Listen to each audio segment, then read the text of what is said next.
Alô, galera goiana, aquele abraço.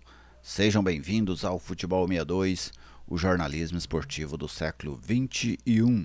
Neste vídeo eu vou falar do segundo jogo da final do Campeonato Goiano. Goiás 3-1 no Atlético no tempo normal, Atlético 5-4 no Goiás nas cobranças de pênaltis e o Atlético se sagrou bicampeão goiano pela terceira vez na sua história. Então vou trazer aqui para vocês a minha visão sobre o jogo, sobre os lances polêmicos e muito mais. Logo depois da vinheta de abertura, eu trago os detalhes para vocês.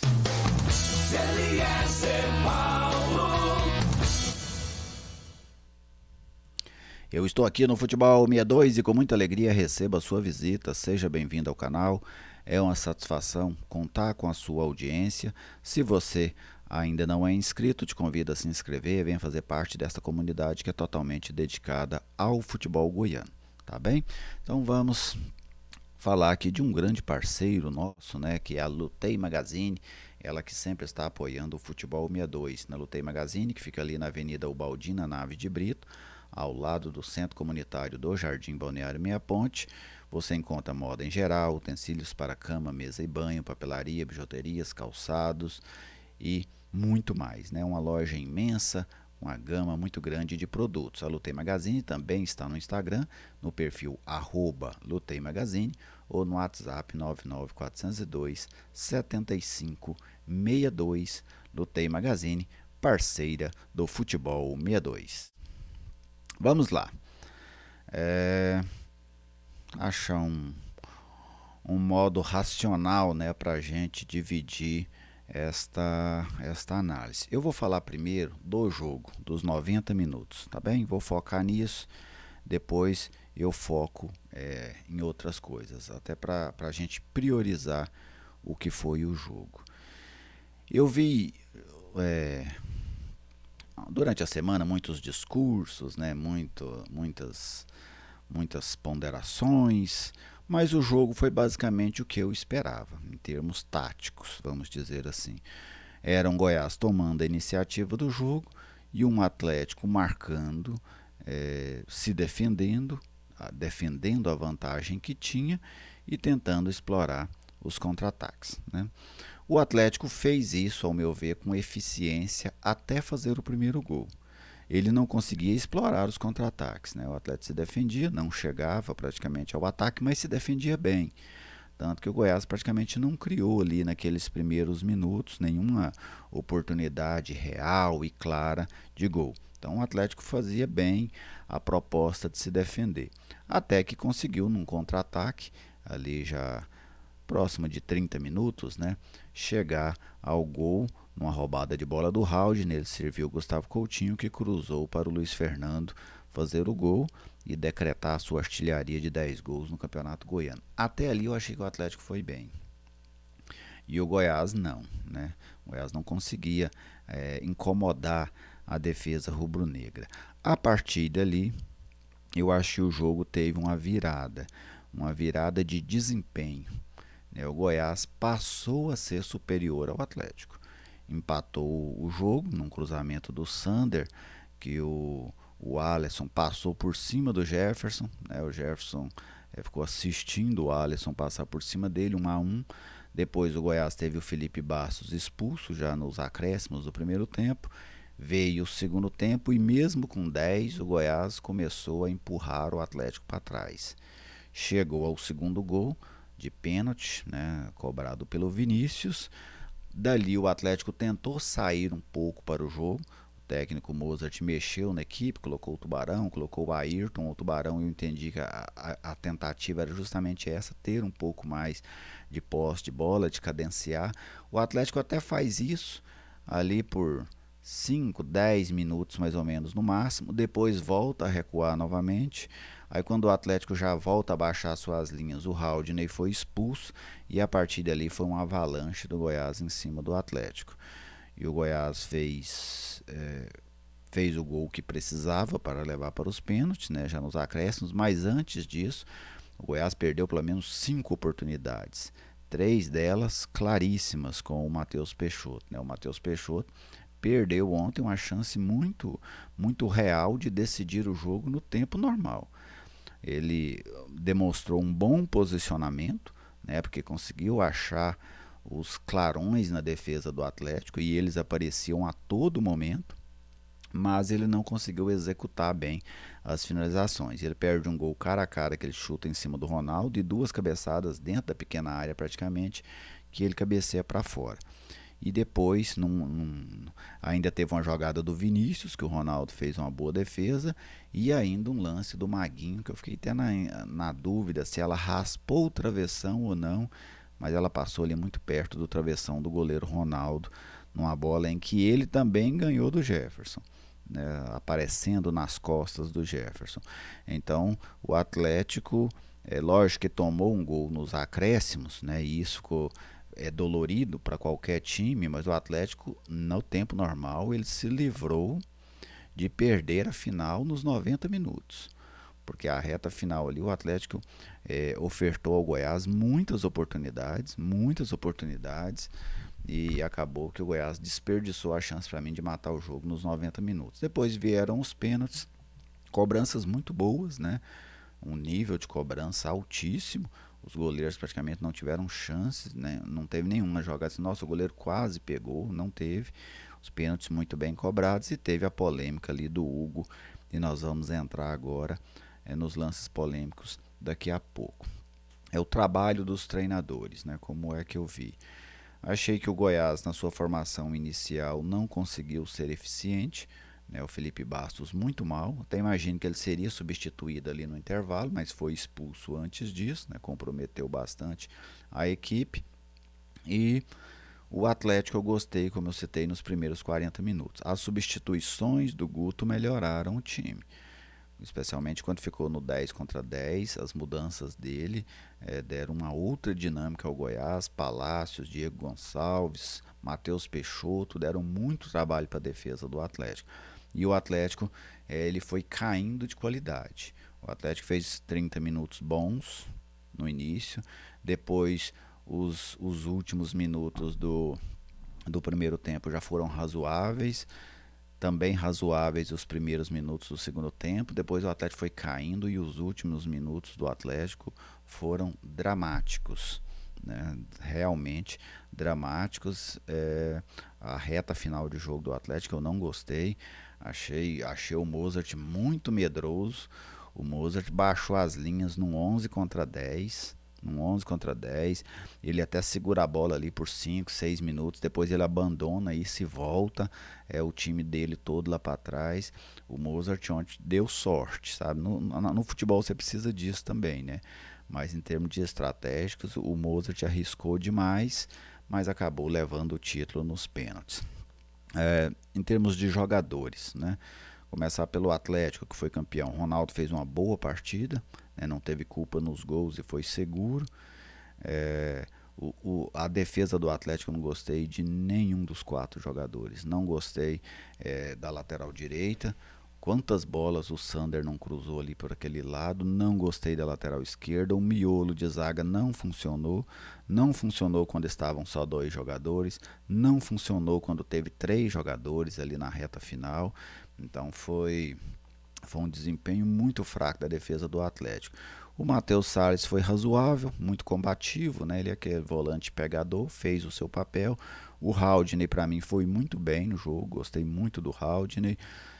O Moraes apagado na partida, Shailon apagado na partida, Gustavo Coutinho e Luiz Fernando foram determinantes na única jogada lúcida criada pelo Atlético no jogo, que foi aquele contra-ataque que resultou no gol do Luiz Fernando. Essa eficiência foi importante, né? Pois foi ela que ajudou que o Atlético levasse a decisão para os pênaltis. No lado do Goiás, gostei do Sander, foi eficiente na frente.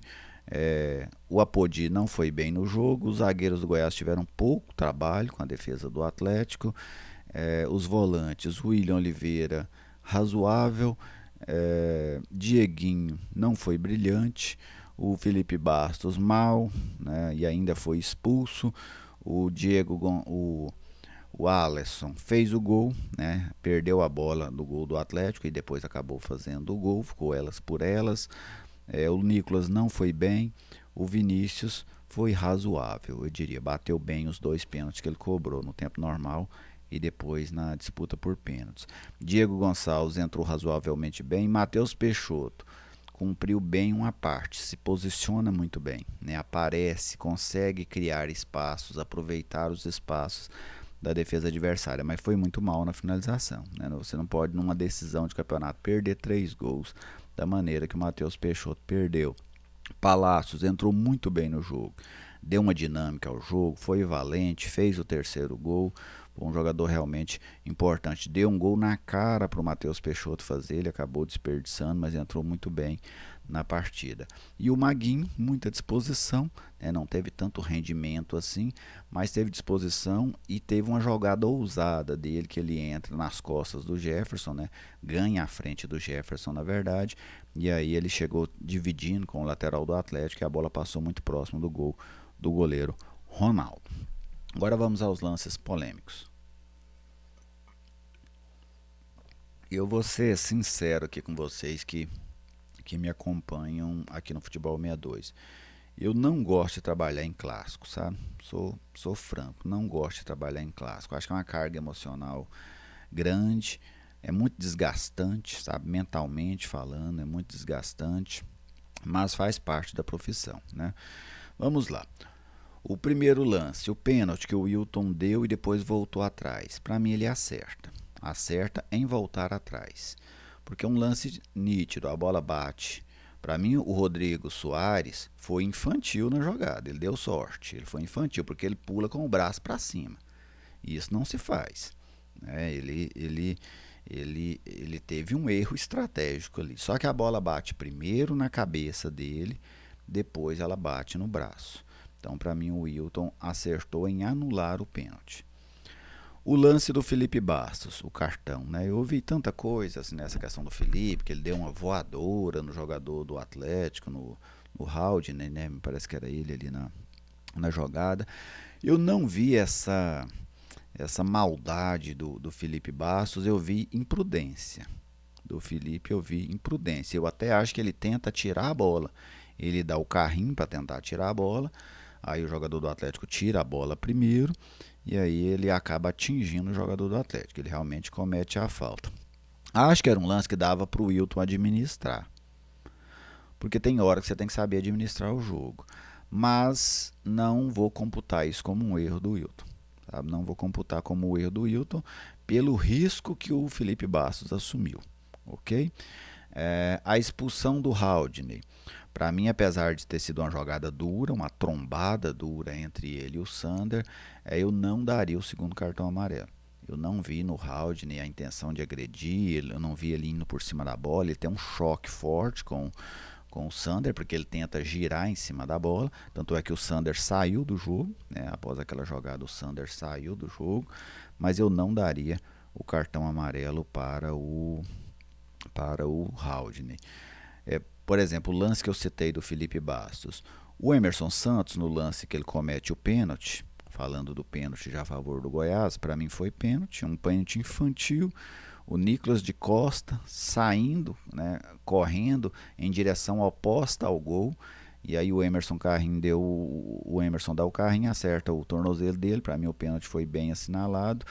E, por exemplo, naquele lance o Wilton não deu o cartão.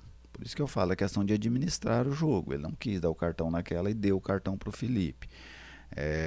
Você precisa ter critérios iguais. E tem mais algum lance polêmico? Eu acho que são esses, né? Os de durante o jogo. Eu não estou me recordando aqui de nenhum outro. Acho que são esses mesmo. Vamos aqui ao lance que vai ser citado por anos, né? A gente vai vivendo o futebol e a gente vai aprendendo isso. Este lance da cobrança de pênalti do Hugo será comentado por anos. Daqui 10 anos o Wilton vai estar numa fila do banco e alguém vai falar para ele desse lance. Eu vou dizer do que eu vi. Foi o mesmo que eu falei lá na Band News quando eu estava comentando o jogo de ontem. Eu não vou dizer que o Hugo não deu 2 toques na bola. Eu não vou afirmar que o Hugo não deu 2 toques na bola. Eu vou afirmar o que eu vi. nas imagens que eu já pude até agora presenciar. A imagem de trás do gol, aquela imagem panorâmica, a imagem gravada atrás do outro gol. Eu não vi o segundo toque nessas imagens da TV de ontem do VAR. Eu não vi o segundo toque. Inclusive, para mim, o pé dele que escorrega, ele escorrega até com uma certa distância da bola.